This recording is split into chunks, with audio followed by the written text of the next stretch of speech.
Alright, so we're going to go ahead and start off with everything off of the car. We're going to go ahead and start on the intake tube, parts and stuff like that. So let's go ahead and get this open. We'll start getting worked on this thing here. Okay, so I had to take this rubber piece off of the mass airflow sensor center piece here, and you have to flip it from the hex screw here is supposed to be on the opposite side of the rubber piece. So I went ahead, took it off. Now I'm going to go put it back on, put it in place. There's a small line on here which is right here. I don't know if you guys can see that. And you have to basically line up the silver piece, this, on with this line here. So now I got that stuff seated just right. Inside that coupler there's a little channel that you have to squeeze this into. You're going to need a 10mm, 7mm, and 8mm socket, as well as some Phillips head screwdrivers and things like that to get everything put together. So we went ahead and did that. Now we're going to go ahead and take our mass airflow sensor. There's an arrow right here that's obviously going towards the elbow. So you want to put this in here, right where this rubber piece is. You want to line them up right there. You want to make sure that you get it aligned. You don't want to squish the rubber piece in. You want to just make sure it's aligned and flush. There's that. It's sitting on there nice and squeezed into there. Okay, so we got this part hooked up. It wasn't too difficult. Just remember the M on here is for the mass airflow sensor, which is right here. You can't really tell, but it's right there. And then towards the top on the bracket here, there's a T. So you want to make sure the T is up here on the top, and your mass airflow sensor is just slightly under the M here. And all you have to do is tighten it up with these 5 Phillips head screws that they provide, and there you have it. This is your full complete box.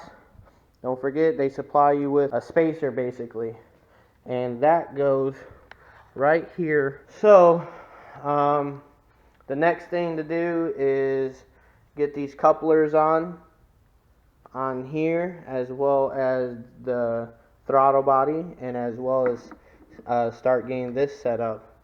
So other than that, it's pretty simple so far. So we went ahead and got this the heat shield in place. I don't know if you guys can see it there, but it's lined up. It's lined up here and here, and it's pushed all the way forward. And then it's got the cutouts for the wires for the lights. So now the next step to do is we got this stuff put in, so we're going to go ahead and get that in the car. And then we got the elbow put on here. You have to put this down nice and snugged. Once it's snugged, it says to go ahead and rotate one more and line it up with the elbow piece here. Line it up with the little notch that's right there. So if that's done, taken care of, we're going to get the couplers on there, and then get this box inside the vehicle. So as you guys can see here, we got the air box installed. We got the coupler on here. We tightened down the clamp. So we're going to go ahead and get the coupler for this, get that on there, tighten down the screw that's inside here. So let's go ahead and get this coupler and a clamp, and we're going to get this put on there with this clamp. Alright everybody, so we got everything tightened down so far on the car. So now what we're going to do is get this thing nice and clean. They say to go ahead and wipe down the inside of here as well as the inside of the tube. So we're going to go ahead and do that.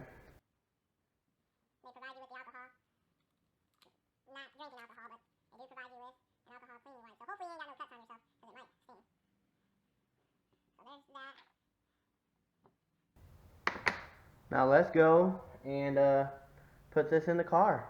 So we're going to go ahead and get this fitted inside the box now, so we could get the box nice and closed up. So right here, you want to be able to get to it, so you want to rotate it. Right here I have mine closer to the top, so I'm going to get my little Phillips and get that done.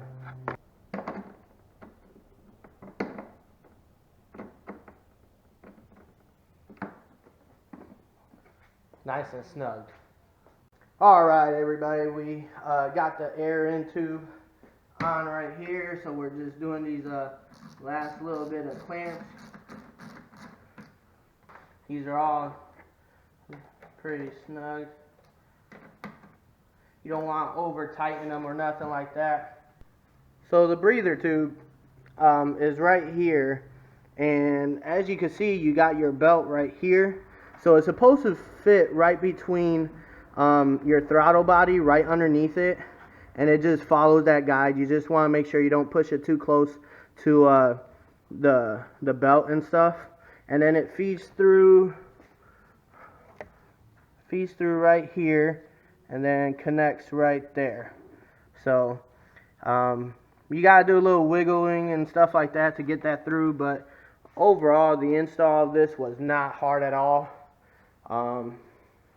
That's what it looks like finished up and everything.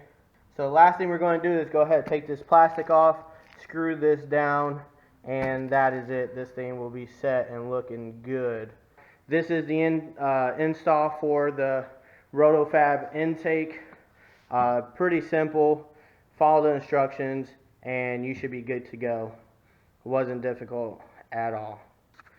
Peace out. Thank you guys for watching.